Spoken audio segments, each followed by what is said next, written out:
Open chat. All right. How? Question mark.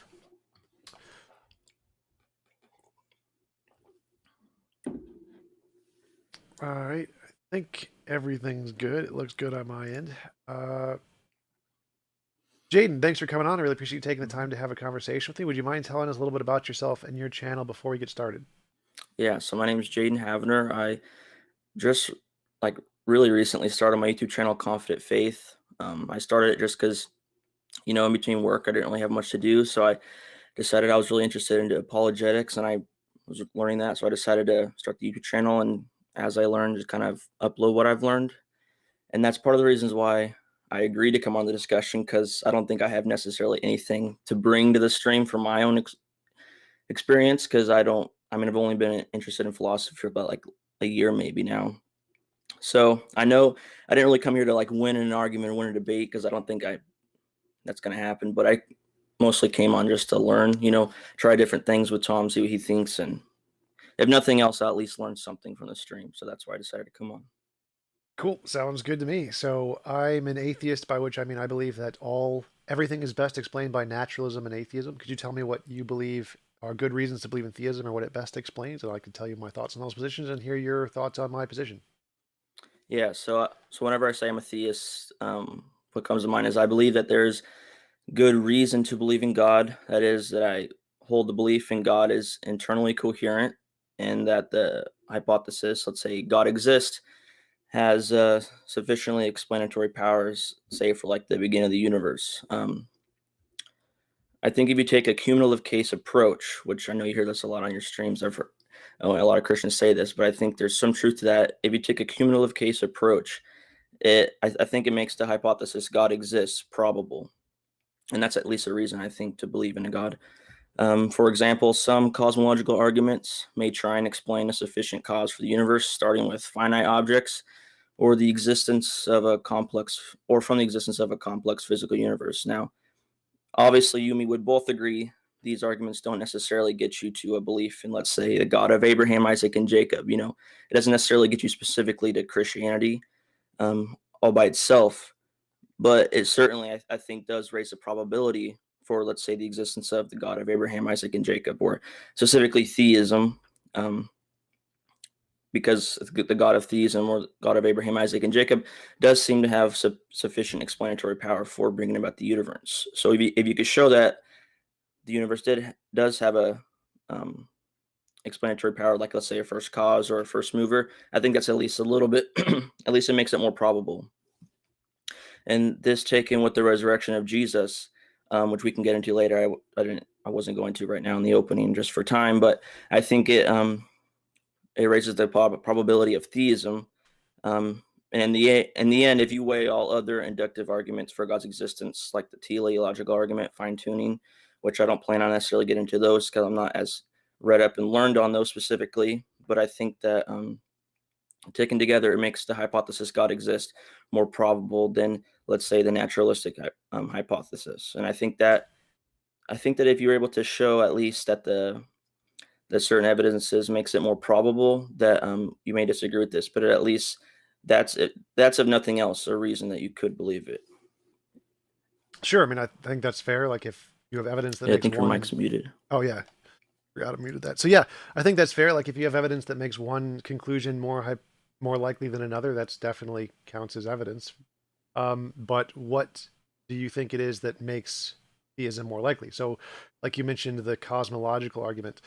How does God act as any explanation for the cosmological argument? Because to me, it just seems like people are positing, if there's super powerful being, it could have created the universe. But you could just say that about anything. You could say if there's a super powerful pineapple, it could also have created the universe. It seems like a much better explanation is that given the current laws of physics that we know about, any of the models in physics are the better explanation because they have a basis in reality. Whereas the God hypothesis is just asserting if this thing exists, it could explain X, but you could just say that about anything. So why would the God hypothesis count as a better explanation here?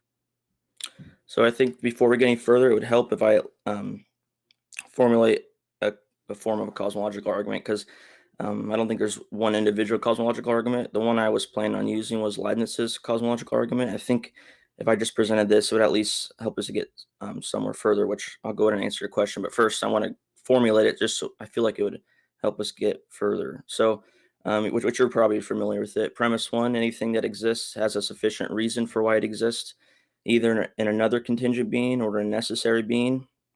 Premise two, the world exists, therefore, the world has sufficient reason for why it exists, either in another contingent being or in a necessary being. Premise four, but the sufficient reason for why the world exists cannot be in another contingent being, since A, the world is just a collection of all contingent beings, and B, the sufficient reason for the collection cannot be in its parts, individually or collectively. Premise five, so a sufficient reason for the world must be in a necessary being outside the world. Premise six, therefore, there's a necessary being outside the world. And the only reason why I said that was I think it'll help, because there are many different formulations of a cosmological argument. So that's why. But um, but to answer your question, I think there's good reason to think that there is a necessary being outside the world, which is why I used this specific argument, because I thought it was relevant. So that being said, I think that that's best explained on a theistic worldview than it is on the naturalistic worldview, which I do know that you grant that there is a first cause, which we can get into that later. But as of right now, that's what I would say. Well, sure. I mean, we all agree that there's some fundamental nature to reality, and we can call that the necessary thing. But the idea is that what is the best explanation of what this is? It seems like the best explanation is what's provided in physics, quantum field of some kind. That seems to be a much better candidate for the necessary thing than a god, because it seems like we have good evidence that quantum fields exist, and they have certain properties of like being outside of space-time that are clearly possible given physics. Whereas the God is just kind of something that we've imagined, it seems like, and we're just asserting it could do this with no evidence, as far as I could tell. So it seems like the quantum field hypothesis is supported by a significant body of evidence that is shown to be true independent of our imagination. Whereas God is just, we imagine this thing and we assert it could do X, which to me doesn't seem any different than saying there's a magical pineapple that I assert exists that could do X. So why would the God hypothesis count as a better explanation here? Because it seems like to me it doesn't at all. So I think what you think that most, at least correct me if I'm wrong, what most cosmological arguments do is that they show the effect, let's say, the universe, and then they work backward and say the cause or God is sufficient to explain this. And you would say that just because it's sufficient doesn't mean that it's probable. Is that what you would say? Well, no. So my argument here is that anyone can make up an object, give it a label, call it Bob, and then say Bob could explain X. Anyone can do that. Doesn't make it a good explanation. So you would need some additional feature in your argument to explain why this is a good explanation, why God has explanatory power, other than just saying it can explain X. The assertion that something could explain X isn't explanatory power, it doesn't explain anything. So what is it about your hypothesis that it gives God explanatory power that the quantum field doesn't have? Okay, so I would say what gives God. Would you say that one more time? I was focused on the last part. I wasn't sure what you're saying. Yeah, so you're saying that God has explanatory power to explain all contingent things or the universe or whatever way you want to phrase it. And my argument is that what about God gives it explanatory power? Because to me, it only seems like the only explanatory power it has is that we've imagined this thing and we assert it can do something. That's the only explanatory power it seems to have. Versus a quantum field seems to have a significant amount of explanatory power because we know it exists. We know these things are real. They're independent of our imagination. They exist outside of space-time. These are all things that are very well established in physics. This seems to have a lot of explanatory power, whereas the God doesn't seem to have any, as far as I can tell. It's just, again, something we have imagined to exist, and we have imagined it has explanatory power. Yeah, so I'd say that let me think how I'd formulate this. Let's see. So I'd say what gives God the ability, or what makes it sufficient to be an explanatory power, not just something we make up. Well, this is the effect, and I'm just going to say this sufficiently explains it, but that doesn't necessarily mean that it's likely. And part of that is whenever I think most people, when they think about the idea of a first cause or a first mover, I think that what we're talking about there is what would be is what we mean by God, a first mover who is outside nature, who has the sufficient power to bring about said nature. And I think if you um, and I think that if you weigh that in light of other arguments, that it makes, this is how I'm getting a specific theism, because I know you reject that, but um, I think that if you show that there's a first uncaused cause that's outside the universe, that created the universe, that's good reason to think that that's good reason to think that uh, there is a God. And I think if you weigh that with other evidence, it makes that apparent. Okay, so I'm asking how, because obviously whatever this first cause is, it's in reality, so it exists, right? It's a real thing. So Mm. this thing that's in reality could be a conscious entity in a non-embodied mind of some kind, a god, or it could be just a natural quantum field. Both of those things exist in reality, or could exist in reality, and they could both explain the universe. They created everything outside of themselves. So why would the god be better here? Why does the God have more explanatory power when the quantum field has lots of things we can demonstrate exist? We know they're real. We know they have effects in reality. This seems to have a lot of explanatory power and a strong basis in reality, whereas the God, as far as I can tell, doesn't have any basis other than we imagined it and asserted it could do this. So both of these hypotheses fit all of the data you have presented, and the quantum field seems to be better. Why would it not be? Are you saying why the quant why it's why are you trying to ask why God would be a better explanation for it versus other Yes. So hypothesis? Or so when you're talking about explanatory power, what counts as explanatory power, Um, I'm saying that you have this piece of data, the universe exists, contingent things exist, and you have some required thing to explain that, the necessary thing. So we want to know what is the necessary thing, and it seems to me that the best explanation of that is quantum field, not God. Like quantum field has real explanatory power. It can actually explain things, but the God doesn't seem to have any explanatory power. It just seems to have imagined to have explanatory power. So why do you think, what about the God hypothesis was better or does anything to the same level or better than the quantum field hypothesis? Like, why would this be a good explanation at all? what do you mean by explanatory power when you're talking about the quantum field specifically? Well, that's kind of what I'm asking you. Like, you're claiming God has explanatory power, and I want to understand by your definition what about the God has more or equal or some in some way some explanatory power that isn't better explained by the quantum field.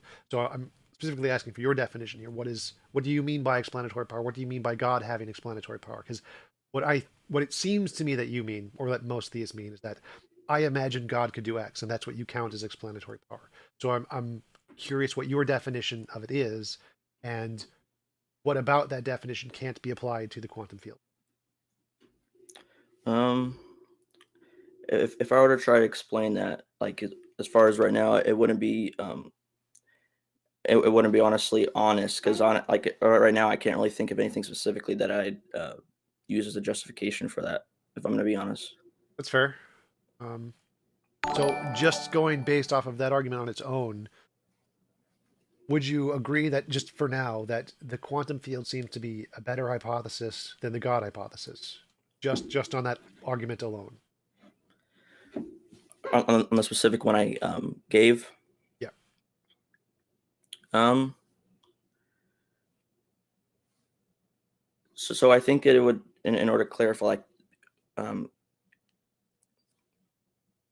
so when you're talking about the quantum realm, whatever, are you saying that, are you postulating that that's outside the universe? Is that what you're trying to say? Yes, it created the universe. So, whatever created the universe exists in reality. Reality is everything that exists, and the universe is our stuff, the stuff that we interact with. But it's not everything in reality. There's other stuff outside of our universe. And the necessary thing is obviously one of those things. And there are quantum fields that are outside of our universe just fine.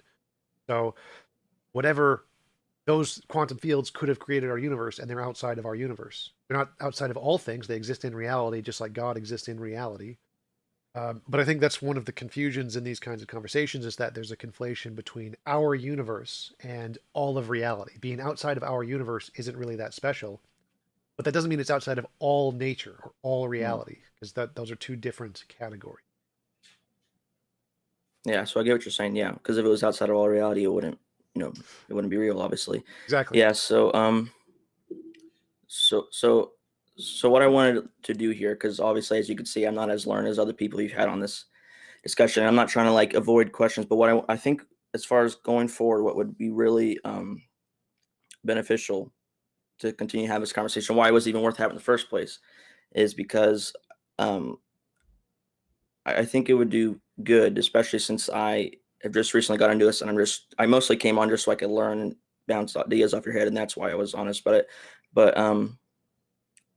I want this to be more of like a conversation, like to kind of help me understand. I mostly came on to learn, so Oh yeah, I'm yeah, clarifying I'm that. totally fine with that. So No. I just want The to only reason why clarify. I'm clarifying. I want to just make one. So I'm not trying to like convert you to atheism here. If No, I understand that. Yeah. from based on like what I've presented so far, I'm asking you, does it look like my evidence is better than the evidence you currently have? And then if so, then you can go check up with other philosopher theists and say, well, how would you respond to this? And say, oh, their evidence is better, and then get like a back and forth to get better evidence both Okay. ways. Yeah. So I see what you're saying now. The only reason why I was clearing for that is because I was going to ask what you meant, why you think quantum would be outside, and I didn't want to seem like I was just attacking you. But I understand what you're saying now. That as as far as the evidence that I'm aware of right now and that I presented, does it seem more? So I would say yes, as far as on the evidence I currently understand. Yeah. Okay, that's fair enough. And you said there were other arguments you wanted to present other than the cosmological, like the resurrection, or you said you didn't want to talk about the fine tuning, but I'm happy to talk about that one too. Like, what Yeah. are The only the reason why I said I didn't want to is because I'm not as read up on those and anything like that. So Oh yeah, and I that's want why. to clarify. So it's totally fine that you're not read up. The fact that Yeah. I may know more about you than a topic doesn't mean that atheism wins and that theism loses. Yeah, So I understand. The only reason why I wanted to clarify that is because whenever you're on a discussion like this, obviously, and as far as to the audience, I don't know. That's part of the reasons why when you first asked me to come on, I didn't. I was like, because I didn't think I had anything to bring necessarily because I was still learning. That's why. But yeah, so yeah, the most important thing to me is more about the conversation and the idea. So can you mm, admit that from the evidence you have so far, is what I presented better so far? And you did, and that's extremely intellectually honest of you. That's a really good thing to be proud of that many people don't do, on both sides. And so I would just want to go through your current level of knowledge and the arguments and mm, see if I can present a okay, better case from the atheist side to your current level of knowledge. okay, And then that you can makes use sense. that and then go back to talk to other theists and be like, okay, so he presented a better argument for me so far. How do you defeat this? That kind of a Yeah, thing. So so it's it just kind of a promotes. So it promotes healthy and I'm trying to think of the word. I'll just say healthy this, discussion and thinking. yes. Yeah. Okay. So that being said, I wanted to ask you what you thought about because I mean, you probably heard almost every formulation of the possibility of the resurrection of Jesus. So I want to know what your thoughts are on that specifically and why it doesn't work specifically. Well, yeah, so it definitely works. If there's magic, you can raise people from the dead. So it's a Okay. possibility. But I would say that would that be the better explanation to explain all of the facts of Jesus' resurrection? And this is the part where I get very confused on when listening to people like Braxton Hunter and Mike Winger say that, oh, the resurrecting from the dead is the best explanation of these facts. To me, that seems very, very strange because all of the facts seem to be very easily explained by things we already know about. Like bereavement delusion is a experience people have of if they have a loved one die or someone significant or important in their life die, they will have physical and auditory experiences of that person after they're dead. They will see the dead person. And it happens to like 60% of people. It's a very large common feature. And that explains pretty much everything the apostles experienced. Um, and then there's the sighting of the 500. Like, even if we grant that it happened and it wasn't just a story added in later, we could say that, well, that happens all the time too. When people see UFOs, the miracles at Fatima, I don't know if you think those are real or not, but there's miracles of Hindu miracles, seeing Santi Sai Baba. There are tons and tons of miracles that a large group of people all experience seeing at the same time, and they all attribute it to a deity or a spirit or a ghost or whatever. And we know this is a certain kind of social conditioning. We know this is also a thing. I forget what the actual term is. I have it saved somewhere, but We know this is a very common feature, happens all the time. Nothing surprising about this one bit. So that explains the sighting of the 500. Paul's conversion on the road, also experienced by bereavement delusion. People who persecuted Nazis and killed lots of people often have emotional regrets and can also experience bereavement delusion and conversions. So all of the features of the Jesus story seem to be extremely common in human history. So like if you see a hoof print in the ground, you say, you know what, that's probably caused by a horse. Horse probably the best explanation. Unicorn probably not the best explanation. And the same thing seems to apply to the resurrection. Every single part of the story is an extremely common feature in human psychology throughout history. I don't see anything about it that would require an explanation of a miracle here. And so I don't understand why theists think that a resurrection is actually a better explanation when it seems like claiming that a unicorn caused a horse print that we've seen a million times. Like it doesn't seem reasonable to me to infer the resurrection occurred based off these very common facts. So whenever the most common one is the minimal facts approach, which I'm sure you know. I think Israel actually presented that in your last debate with him. So obviously, like, I mean, you've dealt with a lot of theists, so you know what they're trying to say. So I'm going to be brief on this. They try to say that what's best explains these facts is Jesus supernaturally rising from the dead. And So do you think that the alternative explanation is more reasonable than him rising from the dead? Yeah, by like a lot. So like if you saw a footprint in the snow or whatever, and it looks exactly like a horse, and you'd say, is this better explained by a horse or a unicorn? Like obviously it's the horse. There's a very common thing. We see it all the time. It's probably explained by all of the evidence we have of the things that cause that. And that's what I see in the resurrection case. All the minimal facts are extremely common things. Like there's nothing about that that isn't just a hoof print in the snow, which is why I don't really understand why theists think the resurrection is a better explanation here. Okay. What was I going to say? Oh, yes. So it's kind of based on like human experience in a way, and that like we know this many times that the hoof print has been a horse. So it's highly probable to conclude that the hoof print is a horse, not a unicorn, right? Um, so I remember I was watching the thing with William Lane Craig and a couple other people, and he was saying that even if that if it's even possible that God exists, it's possible that a miracle could exist, which I'm sure we agreed on. But the question is, how would you go about demonstrating that it's a miracle? So, so what would you say? Like, so how could even? Because I'm sure you're way more learned up on the scientific theory and all that stuff. So how could you ever show that this is a miracle? Like, do you think it's even possible to even show that? Even if Yeah. they did occur, do you think it's possible for us to even demonstrate that? Yeah. So if we have other, like, if we see a bones, like ancient bones of a Tyrannosaurus Rex or whatever, and Yeah. we say, well, is this a real animal that used to live? Well, we can say if it's a real animal that used to live, we can predict other kinds of things about it. Like, well, we'll find that its teeth will be lodged in other animals we find or other bones we find in the area. We can find other different facts. We can find its footprints that are we can't see anymore because its feet don't have skin or anything on it, no muscle. But we can find the footprints of the same animal with all of its skin there that are in other kinds of fossils. So we can infer that if this was caused by a T-Rex, then there are other facts that we can also infer would happen. So if God is real and God can raise people from the dead, and if we pray to him, he will heal the sick or whatever, and it happened at a very high rate, that would be good evidence that this God exists. And yes, it did happen that he raised Jesus from the dead. So like if I pray to God to heal the limbs of an amputee, and it happens every single time, and if it only works for the Christian God, for example, then it would be reasonable evidence to infer the same kinds of miracles happened 2,000 years ago. And so you could say, yeah, Jesus probably did raise from the dead because there's really good evidence that this praying to this Christian God thing actually exists. It works. It does stuff that we can't explain.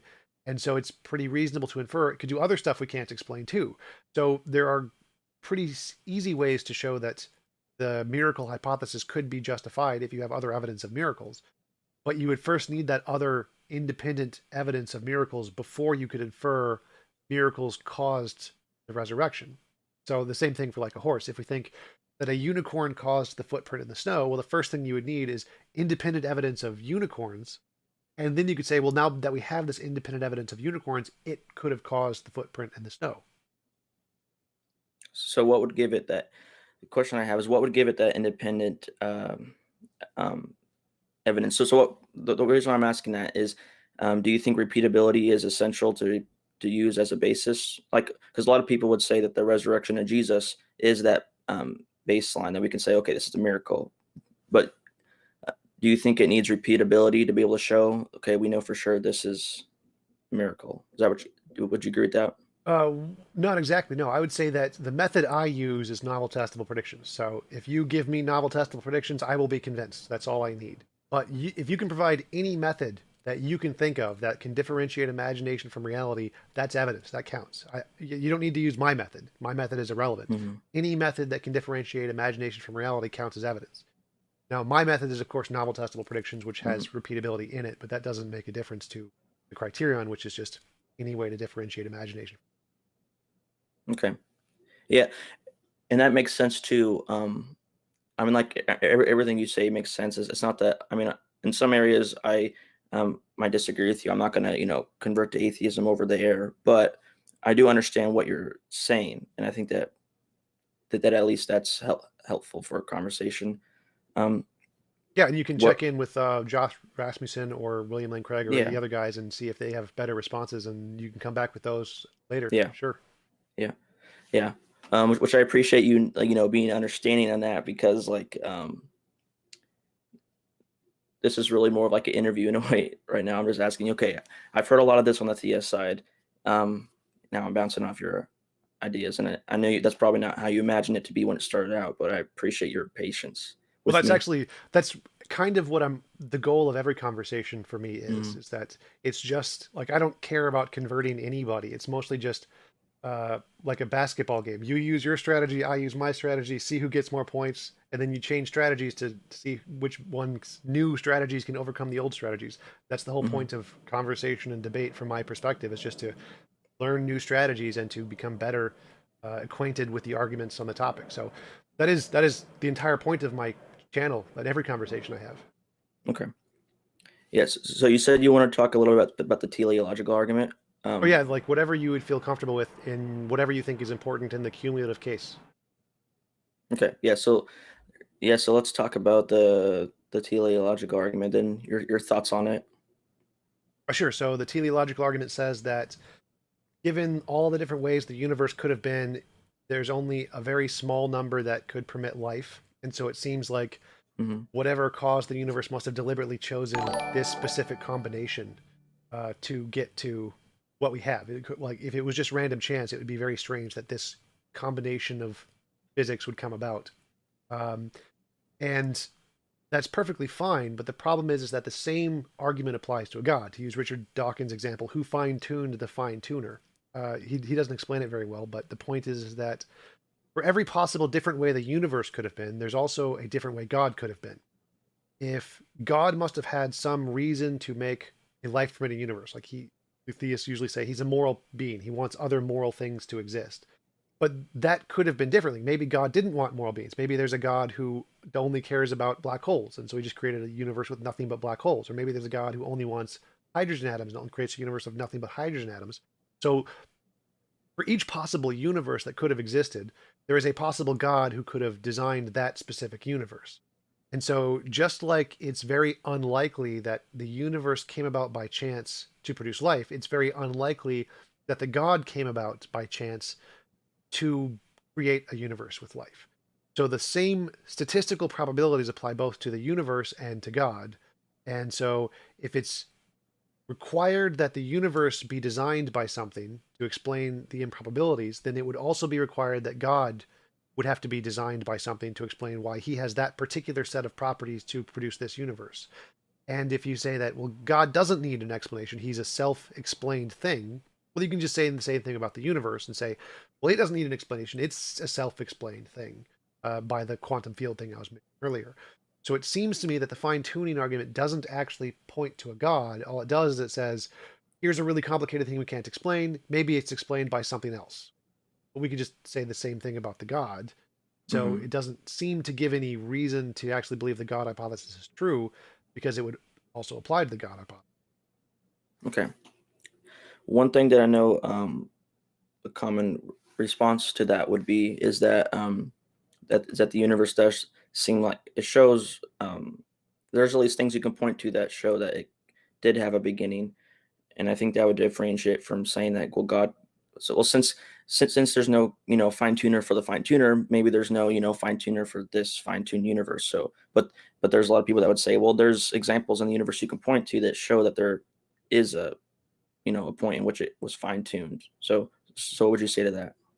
Well, I'd say that we could just imagine the like since we don't have any evidence that God exists at all, we don't have any way to show that he may or may not have had a beginning. We just don't know. It's Mm, just ambiguous essentially on the topic. Whereas because we do have lots of evidence of the universe, we can conclude it had a beginning. But the problem here is that if you want to say that because it had a beginning and because it's really complicated, it must have had a creator of some kind. Well, again, you could just say the creator is the quantum field thing. The quantum field thing is equally going to be fine tuned, but mhm. it didn't have a beginning. So you could say, all right, we have the same problem for a God, for a quantum field, for a universe. And if we just want to apply this to non-created or non things that don't have a beginning, we could just say, okay, so here's a quantum field, and it has a particular set of properties that create a life permitting universe, just like a God has a particular set of properties that create a life permitting universe. So the same thing would apply. It would just be like, so, well, why does the fine tuning argument count as evidence here? It just seems like you're saying that any contingent thing that had a beginning must have an explanation. Well, we can already grant that, but why would that lead to a God? Okay, that makes sense. Um, what was I going to ask? I forgot what I was going to say. Oh yeah, yeah, yeah. So it seems that like that you'd agree with this that as far as what you think most theistic or not even theistic any explanation of the universe, it seems that that you would say that they're just arbitrarily saying, well, this would explain it, so therefore like we should believe it.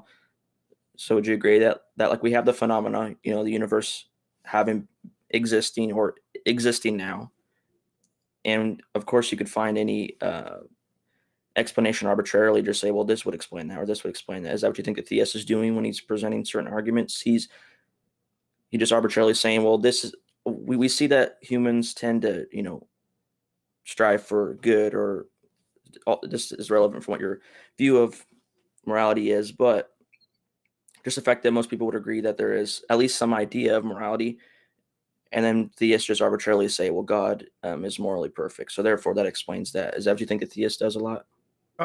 Sort of, like not intentionally. I think that, Obviously uh, not intentionally, but yeah, yeah. So I think that in order to count as a real explanation, you need some way to differentiate imagination from reality. And I don't think the theists provide that. I think, the thing that they're missing. And because they are missing that, what they're doing is no different from just imagining something and saying it can explain X. okay, yeah. This might be interesting. What do you think personally is like one of the from your experience of having to dealt with theistic arguments, what do you think is an argument that you think is most um, reasonable, at least? The DNA is a code argument. So DNA is a code. All codes we see are made by minds. Therefore, DNA was made by a mind. I think that was probably the most reasonable argument theists had 200 years ago or whatever. Yeah. And I think that when we first discovered DNA, that's a pretty good argument. But then we had future evidence. We had a different hypothesis that DNA came about by natural processes. And that hypothesis made a whole bunch of predictions, novel testable predictions, which came true. And we discovered, yep, these are right. So this hypothesis is giving us knowledge which indicate it's probably correct, and the code argument is probably incorrect. So the code argument was probably the best at one point, but the reason I don't think it's good now is because the alternative hypothesis has made significant progress with testable predictions that indicate it's correct. Okay. So that's fair. Um, what was I going to say? Let's see. We talked about the fine tuning argument. There's something I was meaning to ask you about. Let's see. Here, I guess until I can remember, is there anything that you think that would be helpful as far as for me to help? That would be helpful for me to understand before maybe it'll come to me as we're talking. Well, you mentioned the moral argument. So my position on the moral argument is that I think the secular approach to morality is a better approach. So with what the secular model does, like science, it observes a phenomenon, there's something that occurred, and then we try to find a pattern in the phenomenon, and then we create principles that describe the pattern. And then once we have those principles, we then try to discover what causes the principles, what is the source.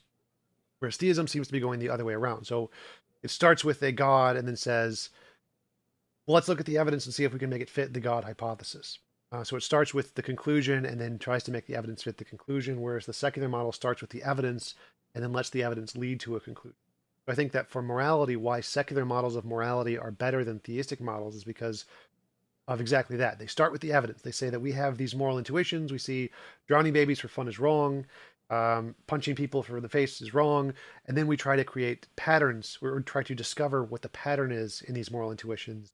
And we describe those patterns with principles. And then once we have those principles, only then do we try to infer what is the grounds, what is the ontology of morality. And that's, we obviously we haven't discovered that. We admit that, yeah, we don't know what the ontology of morality is. But this approach seems to be a better approach because we're starting with the evidence and then following the patterns to try and get to a conclusion. Whereas the alternative of just starting with a conclusion like God and then working backwards to try and make the evidence fit. Again, anyone could do that, it seems like, with Platonic objects, with moral laws of nature. You could essentially just do that with anything. So the same reason as the physics explanations for the origin of the universe, it seems that the secular approach is a more reasonable, rational approach to try and understand what morality is than the theistic one. I don't see why asserting a god or why a god would be a better explanation just because it's asserted rather than trying to follow the evidence. So and this is for future reference. Maybe later I can come back on. We can have like more of an actual, discussion. Like we're having a discussion now, but it's not necessarily, like a battling ideas. We're just kind of anyway. Yeah. So you would say the theist needs to show why the God is how it works. So not just say that God is a grounds of morality and therefore we explain morality. The theist would have to demonstrate how there being a God, or not even that, because you could arbitrarily say that too. How it does it. Yeah, I would say that how does the evidence lead to the God is what they have to Mhm. show, rather than showing Yeah. how God could explain the evidence. I want to know how the evidence leads to a God. Oh, so work bottom up. Okay, not top. Yeah. Okay, and I think that's fair. Yeah. So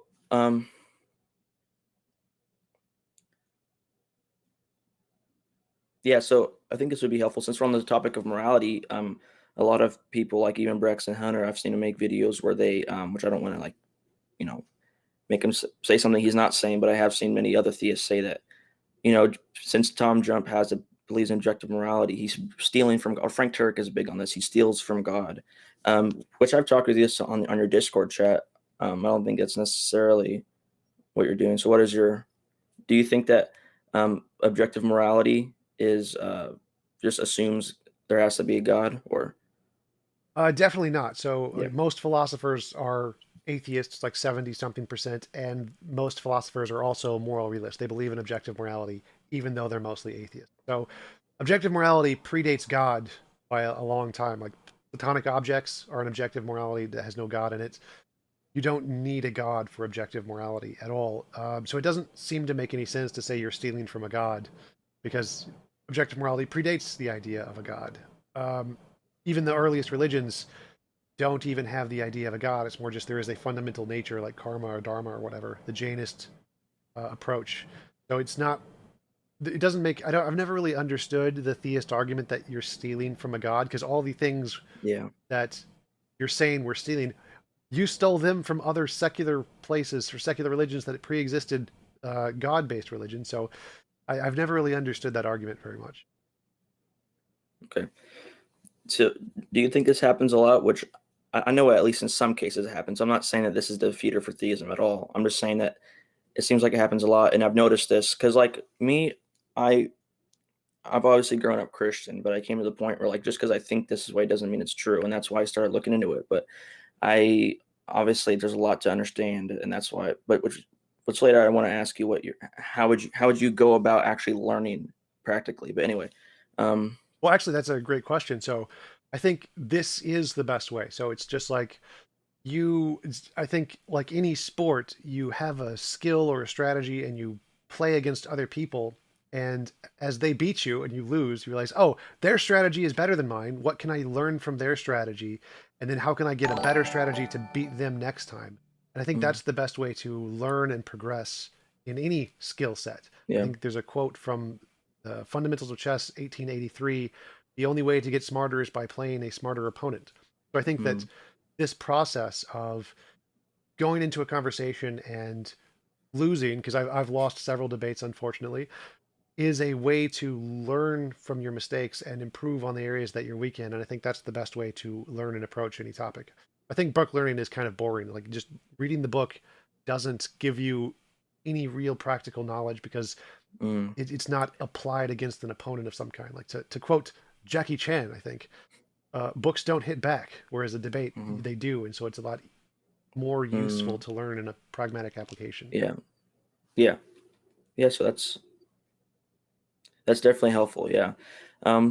And what I was going to ask specifically, which I always forget right when I'm about to ask, I don't know if I'm nervous or something, but oh yeah, yeah, yeah. So a lot of theists, would you agree with this? So a lot of theists, they have the preconceived idea, or at least maybe because I've talked with a lot of presuppositionalists, maybe that's the way I had this experience. But a lot of them, they have the idea God exists, and then they try to present that, and the atheist says, "Well, I don't think that's likely because of this," and then they go and they um, try to find arguments that would rescue them from that in the next debate. Do you think that's healthy, or do you think it's better just to work bottom up?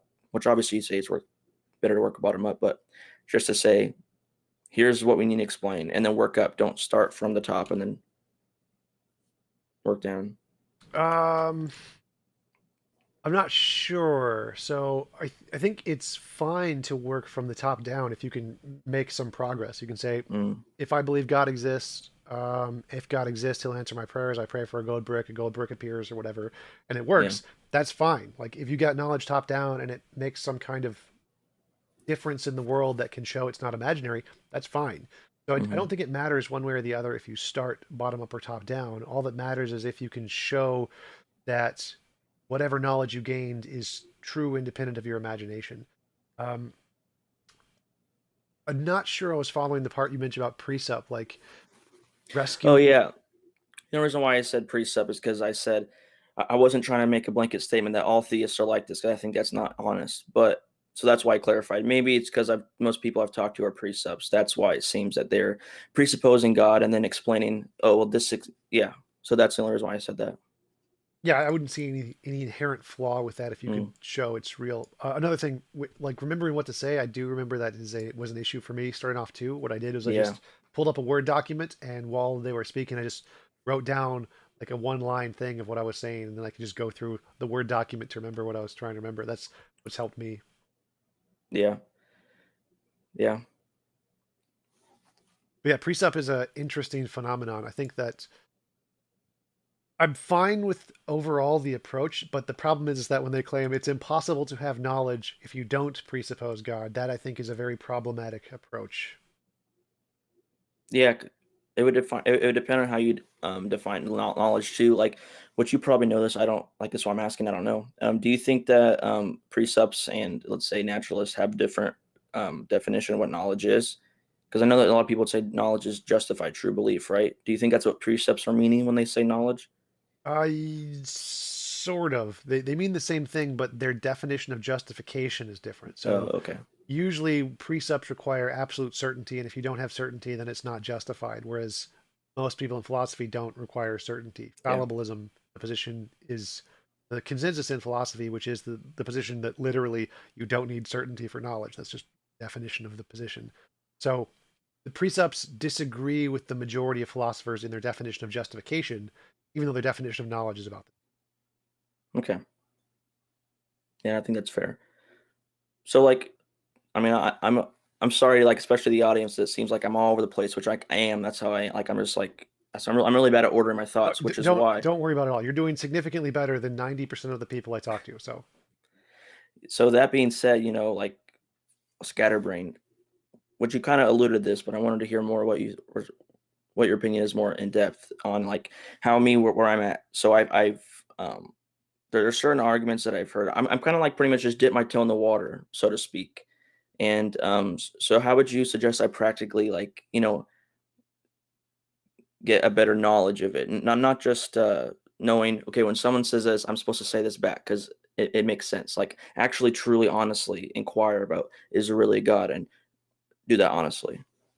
I think you should try to look into the different distinctions in philosophy. That's essentially the most useful thing philosophy has ever done is make distinctions between different kinds of knowledge and to show like is the claim that you're making, does the evidence that you're providing actually support the conclusion that you're espousing? So Mm, like a priori versus a posteriori knowledge, analytic versus synthetic, those kinds of distinctions show that it's impossible essentially to use certain kinds of statements like just pure logic, the law of identity, A equals A, non-contradiction, law of excluded middle. You can't ever get physical objects from that just using abstract laws of logic or math, abstract math, one plus one equals two. You'll never get apple from any kind of math because the a priori kinds of knowledge don't tell us anything about concrete objects.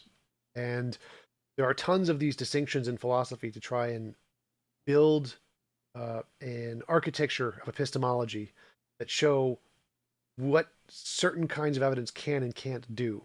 And that's, I think, trying to understand those and build your own understanding of what good epistemology is. And then applying that in practice in conversations is probably the best way to learn. That's what I did. I wrote an epistemology, applied it in debates, saw what it did well and what it didn't do well, and improved over mm, time.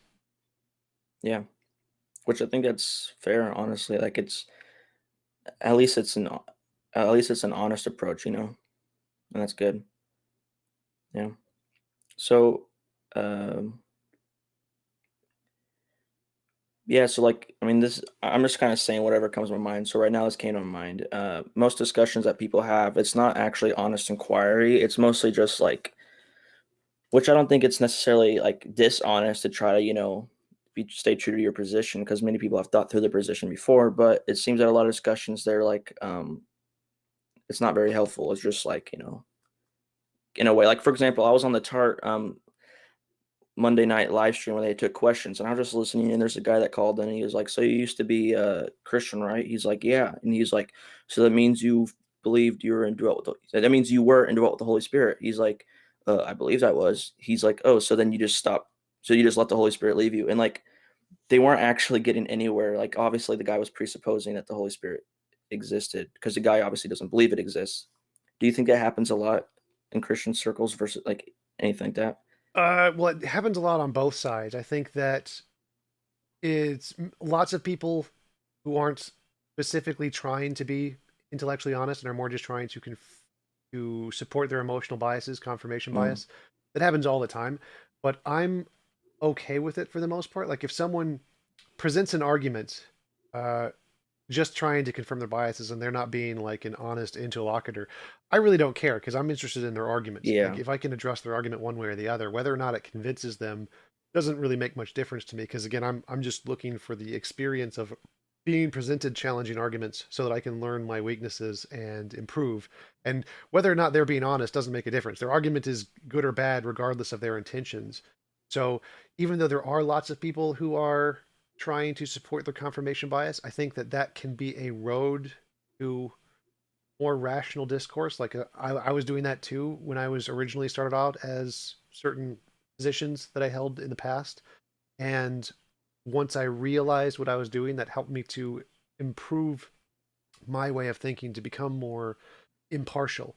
And so I Mm, think that just the fact that they are just trying to benefit their emotional biases, which is a big part of human nature, isn't really an issue. I think it's a stepping stone to moving on to the more rational way of thinking. yeah. Yeah. What's an example of like a view you had, let's say, on your epistemology that you thought worked, and then like you realize, oh wow, that obviously doesn't work, and like how you had to change it. Is there any specific example? Yeah, I have a few examples. Fallibilism is the first one. So I didn't know anything about fallibilism. I kind of defined knowledge the same way the precepts did, is that you need absolute certainty or you don't have knowledge. And then Randall Rouser, a Christian theist philosopher, actually pointed this out to me, and in a few of our debates. And from that debate, when I started researching, I was like, "Oh crap, I'm wrong about this. Damn, I need to update my epistemology here." Yeah. Also, veganism. Like I held the position that eating meat wasn't immoral, and then after writing my model of morality, I was like, "Oh well, crap, it's actually immoral to eat meat." Mm. So, never mind. I'm not gonna ask you that. That might come across wrong. I was just gonna ask, like, are you vegan? But that's saying, Nope, I eat cheeseburgers. I'm like, I just admit I'm immoral when I eat them. So yeah, yeah. So, like, is there anything else you think would be helpful to talk about?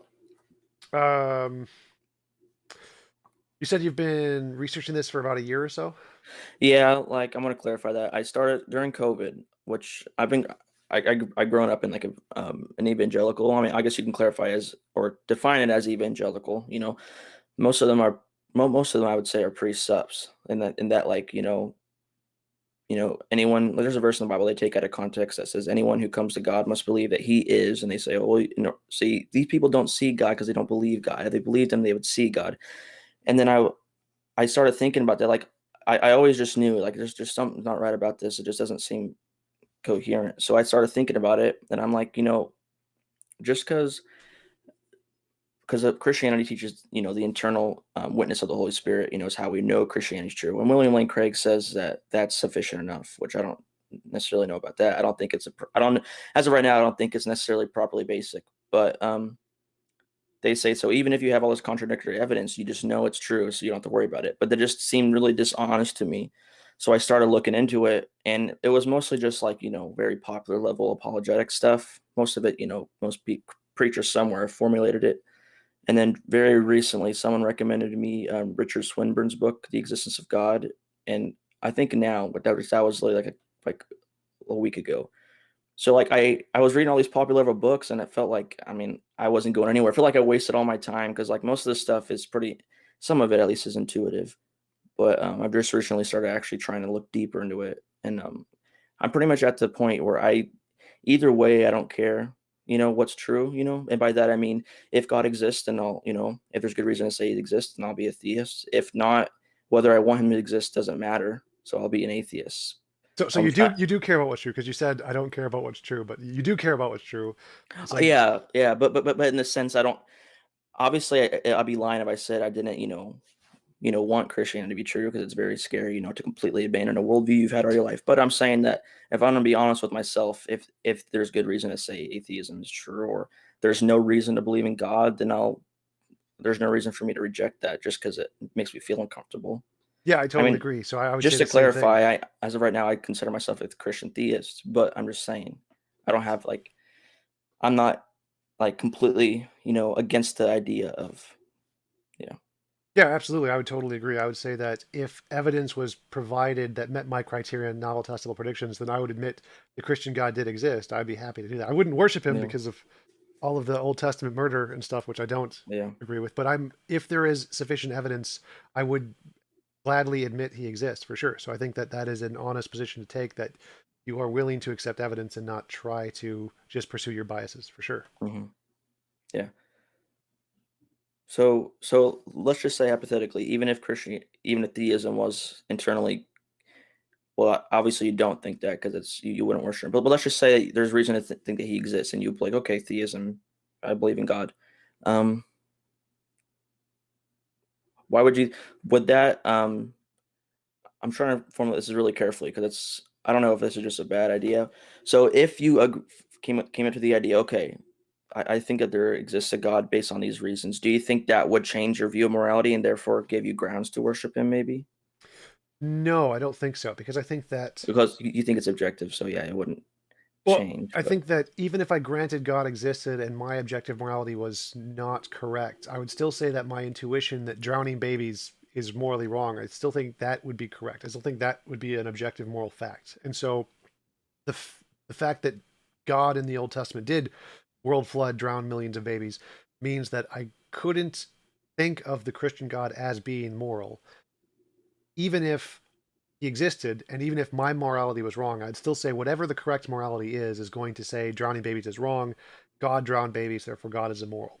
Or and then there's lots of other examples from the Old Testament too. So I'd say that because my intuition that one action is necessarily going to be wrong in whatever the objective morality is, the Christian one can't be right. Okay. And so I wouldn't worship the Christian God.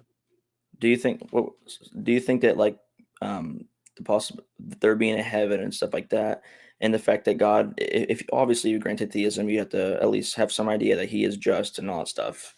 Um, it would help with you clarifying what you mean, but like whenever you now believe that God exists, or you were convinced that God exists, do you agree that He's morally perfect as far, because that's one of the attributes of God as far as on the theist account, that He's morally good, He's all powerful, omnipotent, omniscient. Yeah, so I wouldn't grant everything in the Bible. I would say that if you showed uh, miracles, like if you prayed to God and had him cure amputees or whatever, I would grant that the Christian God existed, but I wouldn't grant that he was all just, because Mhm. what I understand morality to be, like drowning babies is wrong, would be a contradiction with that statement. So I'd say that in the Bible, the claim that God is all just, and in the Bible, the claim that God killed millions of people, are contradictory statements internally inconsistent in the Bible. And so I wouldn't grant, I'd say that one was probably false. So even if I granted that God existed, God created the universe, Jesus rose from the dead, because there's a self contradiction in the Bible between those two statements, that one I'd have to claim is false. One of those is false. We know God exists, so that one can't be false. The one that must be false is that God is all just. Okay. Do you think that maybe if God did exist, and this is arguing from the idea that you agree the Christian God exists. I'm not using this as an argument now. Um, wouldn't that be grounds to believe, oh, maybe my view of morality is skewed or not completely accurate? I think that would be a good reason to say, okay, at first I didn't think God exists for these reasons. Maybe part of them being morality, and I came to the conclusion, okay, I believe God exists, the Christian God. Wouldn't that be grounds to maybe take a look at your morality or your view of morality? Sure, but I remember I said let's grant that I admit my model of morality is wrong. So Oh, okay. so if we just grant that and say that just looking at the Bible, if we imagine that the world had been created in a different way, like without any drowning babies, that world would have been morally better. Just using my moral intuitions, it seems like the strongest moral intuitions I have that seem to be the most likely to correspond to reality, that drowning babies is wrong. That one I think is irrefutably true. It's like if there is any morality, that's going to be a true statement about morality. And Yeah. because of that, I would say that it doesn't matter if God was all powerful, because he could have done this in a more moral way but didn't. That would mean he can't be perfectly moral. Okay. And I think that makes sense too. Yeah. That's one thing I noticed, is that a lot of, maybe this is just because you know, um, I don't necessarily understand any certain positions altogether, but whenever most atheists seem to be at least somewhat consistent, like a lot of people would say they aren't, but at least, intellectually honest, there's this idea that atheists just are callous to the idea of there being a God, and they just kind of like how you would say Christians, they have the belief there's a God, and they arbitrarily make different explanations for how you could get there. They'd say, okay, atheists, not all of them, but this seems to be like a underlying They just idea want to that, sin. yeah, that atheists are callous, and therefore they arbitrarily came up with all these explanations for why there isn't a God, which I don't think that's the case at all. But I forgot where I was even going with that. But I guess we could just talk about that then, since I brought it up. Yeah, for sure. I definitely think that attributing people's personality types is a issue that both sides have. In the Yeah. atheist community, there's a huge problem in the SJW community where people label someone as evil if they just bring up any criticism of an idea. They're like, oh, you're racist because you're saying anything wrong about black people. Like, racist, clearly you're evil. And so I think that that is a flaw in human nature that's in all all the communities pretty much, that they attribute some kind of malice or intent or motive to people rather than addressing their arguments or their reasons. And I think that is a fundamental flaw in human nature. I really like Halnon's razor, which says, never attribute to malice that which could be explained by stupidity. And I think that we should all, as humans, try to apply the principle of charity and look past any kind of assumed evil motive and just take at face value what someone is saying rather than try to undercut or avoid the point they're making by calling them an evil person. Okay. I remember you brought this up too in one of your other streams because I watch you all the time. Like I think it's interesting and like just fun. But you brought up that it was something about how Christians think that atheists they sin, or they just want to sin. I think that you said that's a misunderstanding, and you explain why. Like just go ahead and do that. I think that'd be helpful. Sure, yeah. So when you're a Christian, because I was a Christian, and Yeah. you see God as the perfect moral being, the highest standard of morality, and like you mentioned, that would mean that, well, everything God did was moral. So drowning babies was moral because God is the perfectly moral being. Stoning gay people to death is moral because God is the perfectly moral being. Anti like single marriage, single what's it? Monogamous marriage is moral, and polyamory is immoral because this is what it says in the Bible. If you adopt all these positions that the Bible says because you think God is the height of morality and nothing is more moral, and then when you lose that and you become an atheist, it's not because you want to sin, because you want to do these evil things. It's usually the other way around, that you realize that, oh, the Bible actually wasn't right about this. There's a higher moral standard there that I was missing because I was a Christian. And I want to adopt this higher moral standard and recognize that Christianity was wrong about that moral thing. Not that I want to be immoral and just do sin. That's just the Christian perspective because they think God is the highest moral standard. And so they think that this action must be a sin, when really it's the other way around. The people who leave Christianity become to realize that, oh, that probably isn't actually a sin. It was just the only reason we thought that was because we were in that ideology which said so.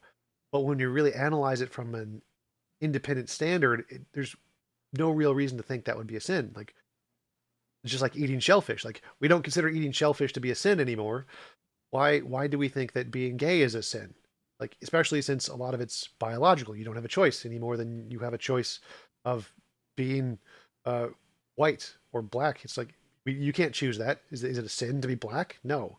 Why would it be a sin to be gay? It doesn't make any sense. So all of these different aspects that Christianity says are immoral seem to be factually incorrect when you analyze it from an independent standard and you're not already in the ideology. And so people leave the faith not because they want to sin, but because they realize those things aren't sins. There's no reason to consider those to be sins other than the fact that just God said so. And that confusion is very prevalent in the Christian side, that they think that, well, you just want to sin. You just want to not have to be accountable to God or whatever. And I think it's understandable why Christians think that, because they see God as the highest moral standard.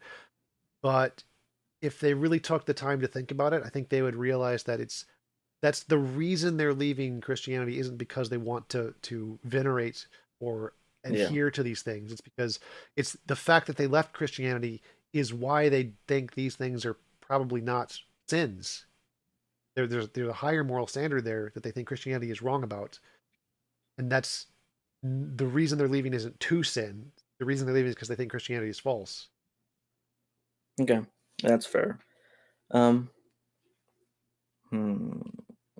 Oh yeah. This is a question I had. Which of all the different God hypothesis, theism, deism, pantheism, all that stuff, which do you think at least is most consistent, or at least internally consistent? Well, I definitely go with naturalistic pantheism, which is just the quantum field, essentially the same thing. But I think the more detail you add, the less probable it becomes. Just Mm, basic statistics. Like if you have a specific God who rose Jesus from the dead or did this specific action at this specific point, that's obviously less likely than a general kind of a God that just yeah. doesn't interact with the world. And so I think that the more specific your belief is, without providing any supporting evidence, the worse, the less justified the position is. So, the without any supporting evidence, the more general, the better. And the more specific you make it, the more evidence you would need to make that position justified. So, for example, if you had two hypotheses and both of them you know, had equal, let's say, justification, and then one has a bunch of lists of these certain caveats, and one was a more simple form, because isn't that's how it works in science, right? If you have two different theories, if it's one that's most simplest is most probable, right? Yeah, definitely. Yeah. Because for each added thing in your theory, you would have to support that added thing with some kind of an evidence to say, well, why do you think that thing is there? I think I forget which philosopher it was. I think it was maybe Swinburne, because I've just maybe it was. I think I saw it in like some interview or whatever. He was saying that God's attributes, like omni attributes, like all powerful, all knowing and stuff like that, that's actually most simple, because he said the most simple kind of thing is either if it's no property at all, or if it's infinite, or like the Yeah, stuff I like that. think his term is that any arbitrary limitations make the thing more complicated. Yeah, I think it's Uh, what it is too. I think that's weird. I think that idea is completely backwards. Like adding a limitation doesn't seem to be making it more complicated. It seems to be making it less complicated. Like if I have an engine that can go 1,000,000 miles per hour, that seems significantly more complicated than an engine that can go 30 miles an hour. So saying that it has a limited speed doesn't seem to be an added limitation. It seems to be just uh, it doesn't seem to be make it more complicated. It seems the limitations describing the properties within it. The limitation itself doesn't seem to be an added property. So it seems strange to think that adding limitations somehow adds a property to be added into the complexity there. It doesn't make any sense. Like it seems to go the other way around. Like this knife that I'm holding, this seems very Mhm. limited, but it's very simple. Like, why would making it less limited make it more simple? That seems to be the opposite case. That would be like saying this knife, which has a bunch of stuff in it, is more simple because it has less limitations. Like, what? That doesn't make any sense. Here, how do you think that? Because there are a lot of, I wouldn't necessarily say that that idea is absurd. I don't think you necessarily would either. But there are people that come up with this is like off the. This is kind of irrelevant. There's a lot of people that come up with these weird, absurd ideas, and try to use it as an argument for or against theism. Why do you think that happens? Like, do you think they actually honestly think that that's the case, and they just haven't, or? Well, I think it's with anything in science, you start with a hypothesis, and you then say, well, if my hypothesis is true, well, what can we do to what would this lead? What would the consequences of this be? And so, if Swinburne's and Plantinga's idea of God, of this perfectly simple thing, is true, well, then, in order for that to be the case, then simplicity has to be very different than what we think of it. There has to be some other way to measure Mhm. simplicity. And the way that they have justified that is by saying that this limitations property is the real measure of simplicity. And so having no limitations makes you more simple. And so I think it's a way to justify their belief or to make their belief fit their worldview, which is perfectly fine, but I don't think there's any evidence to support it. So I think that starting with a hypothesis and making a worldview that could try to fit the hypothesis is what they're doing, which there isn't an issue with that if you can use that hypothesis to come up with some independent way to verify it, which I don't think they've done. So I think that they've essentially just made up a new property of this limitedness thing and said this is the true essence of simplicity, which is also a real property that they're claiming exists. And these two real properties, which are fundamental to the universe, lead to something which is perfectly simple and has no limitations. And that's as a deductive argument, that's fine. The problem is, well, why do you think either of those things actually correspond to reality? Like simplicity, we tend to grant in science simplicity is better, Mhm. but why would this limitedness thing be a part of simplicity? Like that's not something in science. No one seems to accept that except the theists. And so that seems to be a very dubious claim, a dubious addition that doesn't seem to have any support for it as far as I can tell. Okay. Yeah. Cool. We've been going for a little over an hour now. It was great chatting with you. I really enjoyed our Yeah, conversation. yeah, You want to yeah. plug your YouTube channel again just to get some more content there? Yeah, so my YouTube channel name is Confident Faith, which I want to explain like what it's even there for. I started it just because I've kind of like started this I don't want this to be seen like a cliche. I started this journey pretty much in a way where I'm you know weighing the options of is there a God, is there not a God. So pretty much what I do is I present certain ideas or things that I've learned on the channel that might help Christians have a more confident faith, and it also gives the opportunity for people to bounce back and show whether that's even. So it's kind of a double-edged sword, which maybe is not a good idea, but yeah. So if you wanted to check that out or want to critique some of my videos, that would be helpful. It's Confident Faith. You might have to search up specifically like there's a lot of different channels like that. Maybe Confident Faith discussion with Eric Hernandez, because I know that has a lot bigger platform than I do, and it should come up, or TJump can link it in the description later. Yeah, So yeah, post a comment and I will just say thanks or whatever, and I can tag and it, it pin it, and then it'll just link directly yeah. to your So if channel. if you enjoyed this discussion I had with TJump, or at least I didn't present a whole lot, I was just trying to be honest, and there's a lot of that on my channel, then just go ahead and subscribe. I really appreciate that.